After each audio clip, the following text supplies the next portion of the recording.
आओ आज एक बार फिर से अपने स्टूडियो में एक ऐसी बड़ी हस्ती के साथ मैं शामिल हुआ हूं जिसके बारे में जितना आप जानेंगे आपको लगेगा कि मुकेश गंभीर कहां से ऐसी बड़ी हस्तियों को अपने स्टूडियो में ले आते हैं। आज हमारे बीच मिस्टर प्रमोद कुश फ्रॉम बॉम्बे आए हुए हैं। इनको लाने का श्रेय मैं मैडम मुक्ता मिश्रा को देना चाहूंगा, जो पहले से इनके संपर्क में हैं। ये भी हमारे रेडियो से इस तरह से जुड़ी हुई हैं कि आजकल कोई भी ऐसे व्यक्तित्व का मालिक जब इनके संपर्क में नया आता है या पुनः जिनसे ये परिचित हैं उनसे संबंध होता है तो ये इमीडिएटली उनसे समय की डिमांड करती हैं कि आप कब हमारे स्टूडियो में आएंगे। और साथियों, मैं आपको बताना चाहता हूं कि रेडियो बूज इसमें नशा है। अगर आज एक से एक बढ़कर हमारे पास एक्सपर्टाइज आ रहे हैं तो हम सब के मिल का ये प्रयास है कि हमारे बीच में जैसे प्रमोद कुश जी आए हैं ऐसे ही बहुत हस्तियां हमारे पास आती हैं। प्रमोद जी, आपका तहे दिल से बहुत बहुत स्वागत और हम आपका यहाँ आने पर खैर मकदम करते हैं। और हम आज आपसे, मैं और मैडम मिश्रा दोनों मिलके आपसे आपके जीवन के बारे में, आपके कैरियर के बारे में बातचीत करेंगे। और सच बात है, मैं बहुत एक्साइटेड हूँ क्योंकि मैंने ये देखा है कि इतने मल्टी टैलेंटेड पर्सन को क्या हम इतने छोटे से समय में इंटरव्यू कर पाएंगे या नहीं कर पाएंगे। तो मैं शुरू में ही आपसे इस बात का क्षमा प्रार्थी हूँ कि अगर आपसे बातचीत करते हुए हम आपके किसी पहलू पर बात करने के लिए चूक जाएं तो आप स्वयं हमें बताइएगा कि आपके इस पहलू को अभी और उजागर करना है। इन्हीं शब्दों और इन्हीं बातों को लेकर हम आज आपका साक्षात्कार शुरू करते हैं। जी नमस्कार। सबसे पहले तो मैं रेडियो बूज का धन्यवाद करना चाहूँगा। मुकेश गंभीर जी का बहुत बहुत हार्दिक आभार मुझे ये अवसर देने के लिए, सुनने वालों से रूबरू होने के लिए। मुक्ता मिश्रा जी का मैं धन्यवाद करना चाहूँगा कि उन्होंने मुझे इतने सुंदर प्लेटफॉर्म से जोड़ा। तो रेडियो बूज ये नाम भी अपने आप में बहुत ही दिलचस्प है, बहुत ही अच्छा लग रहा है। तो मेरी ये खुशी है कि मैं आज इस कार्यक्रम में सम्मिलित हुआ हूँ और मैं कुछ बात करूंगा आपके साथ, जी मुकेश जी के साथ भी। जी प्रमोद जी, आप ही नहीं, अक्सर जो हमारे स्टूडियो में लोग आते हैं और आप जैसे चिंतक लोग जब आते हैं तो वो ये प्रश्न करते हैं कि रेडियो बूज को रेडियो बूज का नाम क्यों दिया गया। तो मैं आपसे स्पष्ट करना चाहता हूँ कि रेडियो बूज के साथ हमने एक टैग लाइन लगाई है कि इसमें भी नशा है। कारण ये है कि नशा सिर्फ शराब में नहीं है, नशा हर उस चीज में है जिसके प्रति आपको पैशन होगा। संगीत में भी है, वो निर्देशन में भी है, वो भक्ति में भी है। तो हम इन सब तरह के नशों को बात करते हैं, परोसते हैं और जो लोग इसको पीना चाहते हैं हम उनके साथ इस हलाहल के उसको हम भी साथ साथ उसका रसापान करते हैं। तो अच्छा हुआ आपने ये प्रश्न किया और मुझे इस बात को कहने का मौका मिला। तो मैं प्रमोद जी आपसे जानना चाहूंगा कि आपके कैरियर की शुरुआत कहाँ से हुई। देखिए, मेरी जो परवरिश है वो गांव में हुई है। जी। जिला सहारनपुर है, यूपी से? यूपी से, उत्तर प्रदेश से। उसमें एक छोटा सा गांव है सफदलपुर जी। सहारनपुर से मिला हुआ है। हाँ। मेरी जो प्रारंभिक शिक्षा है 8वीं क्लास तक वो गांव में हुई जी। कह सकते हैं गुरुकुल की तरह है कि उस ज़माने में न तो बिजली थी न पानी, हैंडपम्प ही था और कच्ची सड़कें। तो वहाँ परवरिश हुई, शिक्षकों के साथ एक अपनापन, तो वहाँ से हमारा जो बैकग्राउंड बनी है। उसके बाद सहारनपुर में पढ़ाई हुई हमारी 12वीं कक्षा तक। उसके बाद हम मेरठ आ गए। मेरठ में हमने मेरठ कॉलेज से MSc किया। उसके बाद दिल्ली IIT से M.Tech किया और उसके बाद कुछ साल प्राइवेट इंडस्ट्रीज़ में जो फॉरेन कोलैबोरेशन है उसमें मैंने जॉब किया, रिसर्च एंड डेवलपमेंट लेबोरेटरीज में, being a technical person. Chemical background है मेरी। बाद में मुझे सेंट्रल गवर्नमेंट में मेरा सिलेक्शन हुआ, भारतीय मानक ब्यूरो जो ministry of food and consumer affairs में है, डिपार्टमेंट है, उसमें मैंने ज्वाइन किया। मेरी पोस्टिंग पहले मुंबई में हुई जी। उसके बाद काफ़ी साल मुंबई में मैं रहा, 14 साल मेरी पोस्टिंग रही वहाँ पे। उसके बाद ट्रांसफ़र होते रहे अहमदाबाद, हैदराबाद और फिर दिल्ली। तो ये सिलसिला चला और मुझे मुंबई इसलिए थोड़ा अच्छा लगा कि वहाँ पे मेरी जो साहित्यिक गतिविधि है, जो मेरा टैलेंट है, वहाँ दिखाने का मुझे अवसर था। तो वहाँ जॉब करते करते मुझे चांस मिला, तो फिल्मों से जुड़ गया उसके बाद में। और दिल्ली आने के बाद मुझे लगा कि कहीं ना कहीं मेरा जो वो पैशन है वो कम हो रहा है। तो मैंने 2009 में VRS लिया, स्वेच्छा से जो बोलते हैं रिटायरमेंट लिया और मैं मुंबई शिफ्ट हुआ। वो पैशन आज भी चल रहा है मेरा। तब से 89-90 से मैंने लिखना फिल्मों के लिए शुरू किया, संगीत के लिए शुरू किया, जो आज तक चल रहा है जी। तो ये सिलसिला ऐसे चल रहा है जी। तो वो जी मुझे ये बताने का कष्ट करेंगे कि बॉम्बे में रहते हुए बॉलीवुड से कितना एक्सपोजर आपको मिला और किन किन एरियाज में आप काम करते रहे? क्योंकि अभी ऑफिस में बैठ के आपने बताया कि आप लिरिक्स भी लिखते रहे, आप प्रोडक्शन भी करते रहे और भी बहुत गतिविधियों में आपका पार्टिसिपेशन रहा। तो थोड़ा हमारे श्रोताओं को बताने का कष्ट करेंगे कि किन किन एरियाज में आपने काम? मुझे ईश्वर प्रदत्त बोलते ना, माँ सरस्वती का आशीर्वाद है जी। जो आमद है, मुझे हर विधा में आमद हुई है बचपन से ही। ये सब क्योंकि जो कला है अगर वो अंदर ऊपर से नहीं आती है तो उसको सीखा नहीं जा सकता है। बिल्कुल, बिल्कुल। उसको कहते हैं कि पॉलिश कर सकते हैं, निखार सकते हैं, लेकिन उसको पैदा नहीं कर सकते। बिल्कुल। तो मुझे जो लेखन है या गायकी है या संगीत है वो आमद में मिला है जी। शायद मेरे परिवार में मेरी माँ से, मेरे मामा से, वो लोग गायक रहे हैं, तो वहाँ से मुझे संगीत मिला और लेखन भी साथ साथ चला। मैं शायद कुछ गिने चुने लोगों में हूँ कि मैं जब लिखता हूँ तो मैं धुन के साथ लिखता हूँ। ओके। और उसी को मैं फिर प्रोडक्शन करके रिलीज करता हूँ। तो मुझे सभी विधाओं में मेरा इंटरेस्ट रहा है। शायद ये कभी कभी इसको नेगेटिव में भी देख सकते हैं कि शायद एक विधा में होते तो बहुत स्ट्रांग होते, लेकिन हाँ, मुझे अभी भगवान कृष्ण तो 16 कलाओं में थे जी। अगर उनका 0.1% भी हमारे अंदर आ गया तो हमारे लिए तो बहुत बड़ा सौभाग्य है। लेकिन हाँ, मुझे खुशी इस बात की है कि मुझे गीत लिखने से, संगीत से, गाने से, अभिनय से, हर विधा में मुझे इंटरेस्ट रहा और मुझे एक्सपोजर भी मिला जी। दिल्ली में रहा मैं, IIT में, तो वहाँ मुझे बहुत ज़्यादा चांस मिले हर एक्टिविटीज़ में। और मैं खुश नसीब हूँ कि हर विधा में मुझे आउटस्टैंडिंग अवार्ड मिले दिल्ली में। और अभिनय में भी मुझे हमारे थिएटर में जो हमने प्ले बॉम्बे में किया तो NSD के जजेस से मुझे बेस्ट एक्टर का अवार्ड भी मिला। और मुंबई में जहाँ तक एक्सपोजर का सवाल है, चित्रा जगजीत सिंह के गुरुजी हैं जी, मोहिंद्रजीत सिंह जी, उन्होंने मुझे पहला मेरी प्रतिभा को पहचाना और मेरे गीत उन्होंने अपनी एल्बम में लिए और रिलीज किए। उन्होंने खुद गाया मेरा लिखा हुआ गीत जो मैंने बचपन में 11वीं क्लास में मैंने लिखा था। तो उनको इतना अच्छा लगा कि उन्होंने खुद गाया। तो वहाँ से मेरी शुरुआत संगीत में हुई और वहाँ से मुझे संगीत से लगाव तो पहले से ही था जी। लेकिन वहाँ क्योंकि वो गुरुजी हैं संगीत के, वो सिखाते हैं, उनके बहुत सारे स्टूडेंट्स हैं, चित्रा जगजीत सिंह, जसपाल और दिलराज कौर, अशोक खोसला, ये बड़े बड़े गायक गायिका इनके स्टूडेंट्स हैं। तो वहाँ बैठता था तो उनकी संगत में मुझे संगीत सीखने का मौका मिला जी।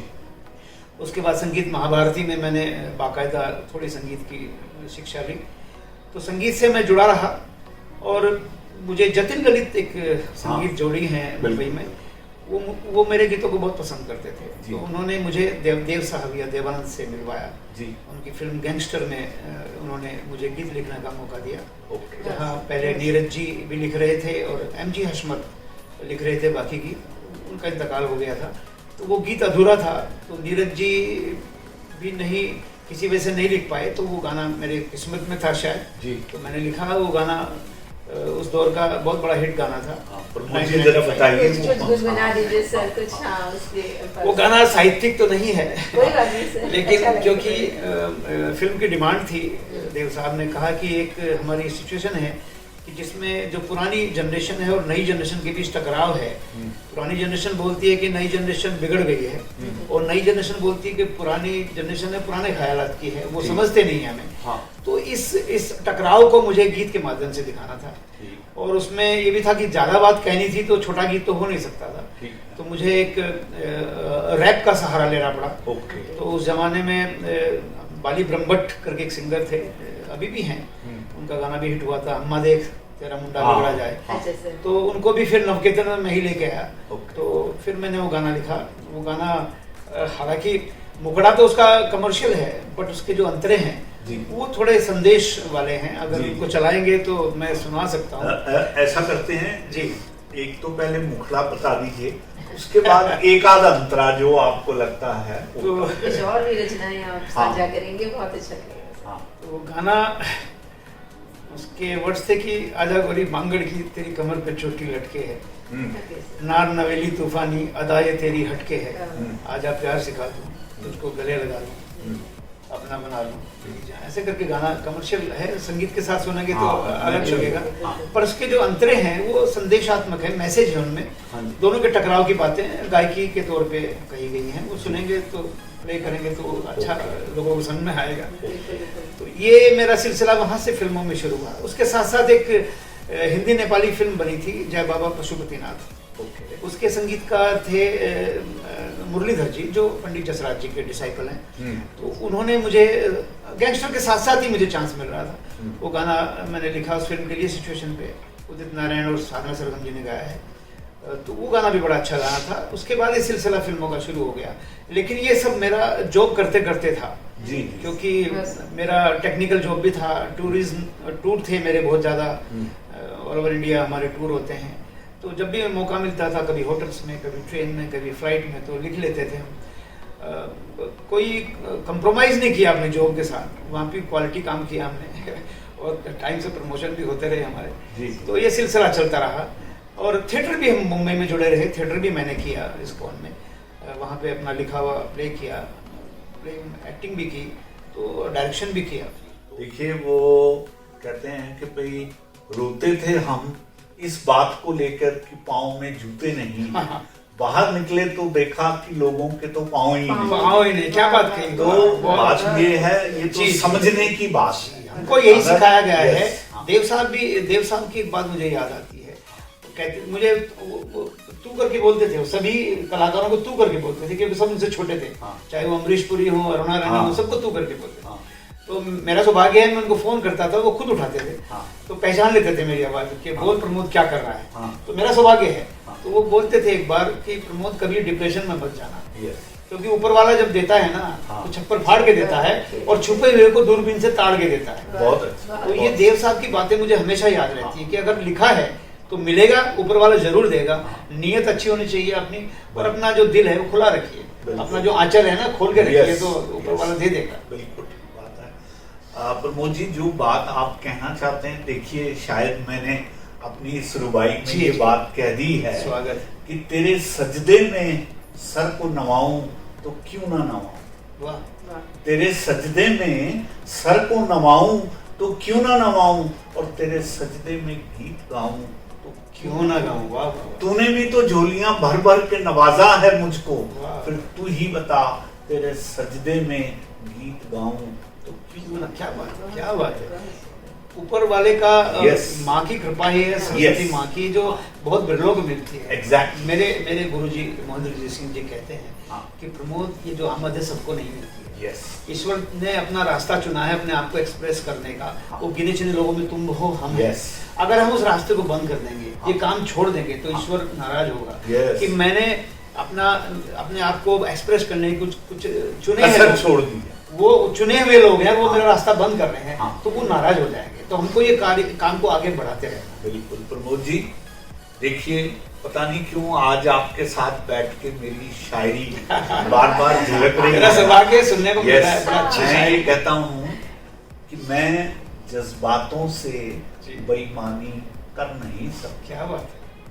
मैं जज्बातों से बेईमानी कर नहीं सकता। सच तो ये है कि घुट घुट के मर नहीं सकता। वाह। खुदा ने मुझे शायरी की तौफीक बख्शी है, मैं उसकी रहमत से गफलत कर नहीं सकता। क्या बात है, बहुत मैं उसकी बहुत अच्छी रहमत बात से है। वाह, वाह। गफलत कर नहीं सकता। बहुत सुंदर, बहुत सुंदर। तो अक्सर नीरज जी भी कहा करते थे जी, कि मनुष्य होना श्रेष्ठ बात, लेकिन कवि होना श्रेष्ठतम बात। बिल्कुल ठीक बात। तो ये जो सर्वश्रेष्ठ होना का हुनर है, जो परमात्मा की नवाजी गई एक शोहरत है, उसको हम सब लोगों को संभाल के रखना चाहिए और फिर उसको आगे बढ़ाना चाहिए। आगे पास ऑन करना है, अगली Yes. जनरेशन को भी देना है, Yes. उनको भी गाइड करना है। हाँ। तो प्रमोद जी, आप आजकल के जो नौजवान आर्टिस्ट लोग आगे आ रहे हैं, उनके लिए आप क्या संदेश देना चाहेंगे? और इससे पहले आप कहें मैम, आप भी हाँ सर, कुछ बात मैं करना तो अब चाहती हूँ। चाहूंगी कि सर कुछ रचनाएं साझा करें, कुछ हाँ। गजल, कुछ गीत, हाँ। कुछ छोटा छोटा सा गुनगुना दें कि दर्शकों को भी मजा आ जाए, आनंद आ जाए। यस और हम लोग शायर को अगर सुनाने को नहीं बोला जाए तो Yes. उसको- बिल्कुल सर, आप जा ही नहीं सकते हैं, आप बिना सुनाए तो जाने नहीं देंगे। तो मैं तो डिप्रेशन में नहीं आऊंगा, लेकिन अगर ना सुनाए तो शायर लोग डिप्रेशन में आ सही है, जाते सर, हैं। बिल्कुल।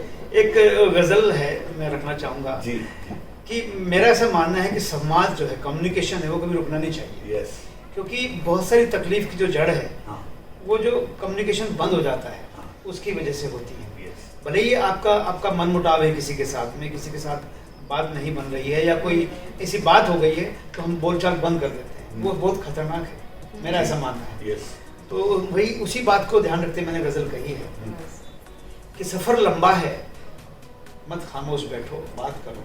क्या बात है। बस सफर लंबा है, मत खामोश बैठो, बात करो। तसव्वुर के अंधेरों में न भटको, बात करो। क्या बात, बहुत अच्छा। सफर लंबा है, मत खामोश बैठो, बात करो। तसव्वुर के अंधेरों में न भटको, बात करो। बिछाएगा कभी दामन तुम्हारे आंसुओं पे, बिछाएगा कभी दामन तुम्हारे आंसुओं पे। फरिश्ता हो अगर ऐसा कहीं तो बात करो। बहुत अच्छा, बस। बहुत अच्छा। फरिश्ता हो अगर ऐसा कहीं तो बात करो। और यहीं रह जाएंगे ये नाम, दौलत और चर्चे, यहीं रह जाएंगे ये नाम, दौलत और चर्चे। हकीकत को जरा तुम भी समझ लो, बात करो। बहुत अच्छा। हकीकत को जरा तुम भी समझ लो, बात करो। और चलोगे दूर कितना यूं मुकद्दर के भरोसे, क्या बात, चलोगे दूर कितना यूं मुकद्दर के भरोसे। लकीरों को बदलना चाहते हो, बात करो। बहुत अच्छा। वाह। बहुत लकीरों अच्छा। को बदलना चाहते हो, बात करो। और एक शेर देखिएगा कि दिखाता है तमाशा हम्म। और खुद भी देखता है, दिखाता है तमाशा और खुद भी देखता है। जमाने के झमेलों में न उलझो, बात करो। वाह। बहुत अच्छा। बहुत अच्छा। जमाने के झमेलों में न उलझो, बात करो। और नक्ते का शेर हाजिर किया है जी। कि अगर जीना है तो फिर गुफ्तगू भी है जरूरी, अगर जीना है तो फिर गुफ्तगू भी है जरूरी। न तन्हा दर्द को पलकों में रोको, बात करो। बहुत अच्छा। न बहुत- तन्हा दर्द को पलकों में रोको, बात करो। बहुत- सफर लंबा है, मत खामोश बैठो, बात करो। बात करो। तसव्वुर के अंधेरों में न भटको, बात करो। बस। बहुत बस। बहुत बहुत शुक्रिया, बहुत बहुत शुक्रिया। प्रमोद जी, बहुत सुंदर फलसफा आपने इस गजल में कहा है। वाकई मुबारक के पात्र हैं आप। और कोई कुछ गजल? और, हाँ, हाँ। कुछ भी ऐसी फेमस सी सुना दीजिए जो बहुत बार लोग सुनते हैं और सुनना चाहते हैं। चलिए, तो सर मुझे- कुछ और ऐसा तो सुना। मुझे तरन्नुम का सहारा लेना पड़ेगा। हाँ सर, जरूर। बिल्कुल बिल्कुल, most welcome। एक मेरी गजल बड़ी पॉपुलर है, मैं वही साझा करना चाहूँगा। काफ़ी बार मैंने स्टेज पर भी पढ़ी है, मंचों पर पढ़ी है, वही मैं आपके साथ साझा करता हूँ। तेरा आवाज कोई दे रहा आवाज कोई, खिड़कियां तो खोलिए। रंज है, नाराजगी है, बात क्या है बोलिए। बहुत खूब। दे रहा आवाज को। शेर देखिएगा। जी। दुश्मनी का क्या किसी से भी कहीं भी कीजिए। दुश्मनी का क्या किसी से भी कहीं भी कीजिए। दोस्ती करने से पहले आदमी को तोलिए। बहुत अच्छा। दे रहा आवाज को। शेर देखिएगा।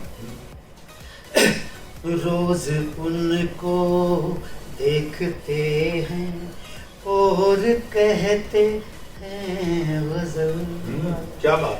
रोज उनको देखते हैं और कहते हैं गजल। वो हमारे हो न हो, हम तो उन्हीं के बोलिए। बहुत अच्छा। बहुत दे रहा आवाज को। ये शेर खास तौर से इसी शेर की वजह से पूरी गजल हुई है। सुनिएगा। रात देखा मुस्कुराते ख्वाब में माँ बाप को। क्या बात। रात देखा मुस्कुराते ख्वाब में माँ बाप को। जिंदगी के पाप सारे एक पल में धो लिए। दे रहा आवाज को। एक शेर अपने शायरों के लिए, जी। जो हमारे शायर साथी हैं उनके लिए। था यही डर शायरों की, जात ना बदनाम हो। बहुत। था यही डर शायरों की, जात ना बदनाम हो। महफिलों में मुस्कुराए, कागजों पे रो लिए। दे रहा आवाज को। मक्ते का शेर हाजिर करता हूँ। जी जी। शाबाश। सिर्फ तन्हा चाशनी से जायका आता नहीं। क्या बात। क्या बात। सिर्फ तन्हा चाशनी से जायका आता नहीं। जिंदगी में आंसुओं का भी नमक तो घोलिए। बहुत खूब।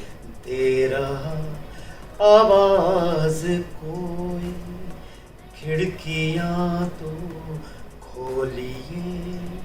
रंज है, नाराजगी है, बात क्या है बोलिए। दे रहा आवाज। बहुत शुक्रिया। बहुत। I am reminded of one of my शेर which says कि तुमसे जन्मे एहसासों को, तुमसे जन्मे एहसासों को अभी और भी कहना बाकी है, और संग तुम मेरे चलते रहना, प्यार सफर का बाकी है। बहुत अच्छा। प्यार सफर का। बहुत शुक्रिया। तो मैं समझता हूँ प्रमोद जी, आपके साथ बैठने का जो हमें सौभाग्य मिला है, काश इसको हम और लंबा कर पाएं। एक छोटी सी बात आपने कही थी, जी। नई जनरेशन के लिए कुछ हाँ, मैसेज। प्लीज, वो प्लीज, एक वो तो अभी बीच में रह गया। और एक सवाल मैं और पूछना हाँ, चाह जी। रही हूँ। आप पहले ठीक है। युवाओं के लिए याद बताइए, याद बच्चों रखिएगा के क्या बताइए। पूछना है। हाँ सर। युवा। मैं एक जी, जी। बीच आपको में जी, बोलने कर चाहिए। जी, जी। कि इनका ये कंक्लूड करके फिर आप बेशक इंडिविजुअली इनका एक इंटरव्यू करना चाहते हैं तो वो कर सकते अच्छा। हैं। थोड़ा मुझे जाना हाँ, है। हाँ, ठीक सर। है, ठीक है। इसी को कंटिन्यू कर दें इसी नहीं, को? आप अलग से कर लीजिए, क्योंकि फिर वो लगेगा कि मैं बीच में हाँ। वो ठीक नहीं लगेगा। आप ओके, इंडिपेंडेंट ओके, कर ठीक है, ओके, ठीक है। ओके। जी, आप पहले मैसेज दीजिए। तो नई जनरेशन का जहाँ तक सवाल है, मुझे नई और पुरानी जनरेशन में कुछ फर्क नहीं लगता है। जी जो समर्पित हैं वो दोनों जनरेशन में हैं। जी पहले भी जो Yes. जनरेशन थी उसमें भी समर्पित लोग थे, और जो समर्पित नहीं है सिर्फ नाम के पीछे थे वो भी थे। हाँ।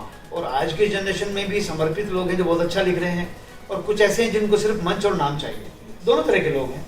बट मेरा ये कहना है नई जनरेशन से, नए लोगों से जो साहित्य के क्षेत्र में या फिल्म के राइटिंग के क्षेत्र में आ रहे हैं, कि पहले तो अपने आप को पहचानें जी कि हम क्या कर रहे हैं, हम लिखना जानते भी हैं कि नहीं जानते हैं। क्योंकि कुछ भी लिख के आप सामने आ जाते हैं, और किताबें आजकल छप जाती हैं।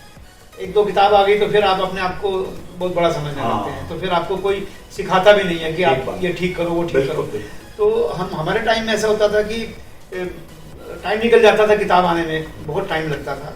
क्योंकि मुझे याद है मेरी पहली किताब 2000 में आई थी, और 2005 के बाद तो कोई किताब नहीं आई। हालांकि 3 किताबें उसी दौर में आ गई। कहने का मतलब किताब आना कोई गारंटी नहीं कि आप बहुत अच्छा लिखते हैं, बिल्कुल। या पब्लिश होना कोई गारंटी नहीं है। बिल्कुल। लेकिन हाँ, अगर आप लिखते हैं तो पहले सब खुद से देखिए कि आप अच्छा लिखते हैं कि नहीं लिखते Yes. हैं। अपना लिखा हुआ किसी अच्छे शायर या लेखक को या कवि को दिखा दें, जी और उसकी इस्लाह करा लें। और एक जो गाने का जो डिसिप्लिन है, शिल्प है, हाँ। गीत का या गजल का या कविता का या छंद का, वो जरूर सीख लें। जी क्योंकि कुछ भी सुनाना शुरू कर देंगे तो लोग आपको, आजकल कोई बताता नहीं है, डरते भी हैं कि बुरा मान जाएंगे। हाँ। हमारे टाइम में हमको डांट भी देते थे कि ये गलत है, ठीक करो। आजकल कोई बोलेगा नहीं। तो पहले पहचानिए, अच्छे गुरु की तलाश कीजिए, अच्छे जिससे आप अपनी शायरी को या अपने लेखन को दिखा सकें और उसको ठीक करा सकें। उसके बाद आगे बढ़िए। फिल्मों का जो एक फील्ड है, ये बहुत ही स्ट्रगल वाला फील्ड है, मेहनत का फील्ड है। इसमें चांस मिलना इतना आसान नहीं है। भाग्य का भी सहारा है और अच्छी दिशा का भी सहारा है, अच्छे लोगों से मिलना। क्योंकि आजकल फेसबुक का जमाना है, उसमें उल्टे सीधे लोग भरे पड़े हैं जो आपको गलत रास्ता भी दिखा देते हैं, और आप अपना वक्त बर्बाद करते हैं, पैसा भी बर्बाद करते हैं। तो अपने आप को संभालें, अच्छा लिखें, अच्छा पढ़ें। उससे पहले अच्छे कवियों को पढ़ें, कबीर को पढ़ें, सूर को पढ़ें, तुलसी को पढ़ें, मीरा को पढ़ें, महादेवी वर्मा को पढ़ें, साहिर को पढ़ें, मजनू को पढ़ें, आप बहादुर शाह जफर को पढ़ें। तो जितने भी और कवि सबसे हैं, बड़ी बात है खुद को भी पढ़ें। खुद को तो पढ़ना ही है। अपना लिखा हुआ खुद पढ़ें, आईने में देखें अपने आप को कि हम कहाँ हैं, अपने आप को पहचानें, उसके बाद आगे बढ़ें। और हमारी शुभकामनाएं आपके साथ हैं। बहुत बहुत धन्यवाद। जी, जी, बहुत और बहुत पुनः आपका आभार। और हम आपसे ये तवक्को करेंगे, जब भी कभी आप गाजियाबाद, नोएडा आए, जी। आप हमारे यहाँ आने का कष्ट करें, हमें बहुत ही अच्छा लगेगा। मुझे, मेरे लिए बहुत बड़ी खुशी होगी, मेरे लिए सौभाग्य रहेगा कि मैं दोबारा जुड़ूं आपके साथ और आता रहूं और आपके साथ गुफ्तगू करूं, बात जी। करूं। ये संवाद चलता रहे, बात करो वाला संवाद जो है चलता रहे। जी।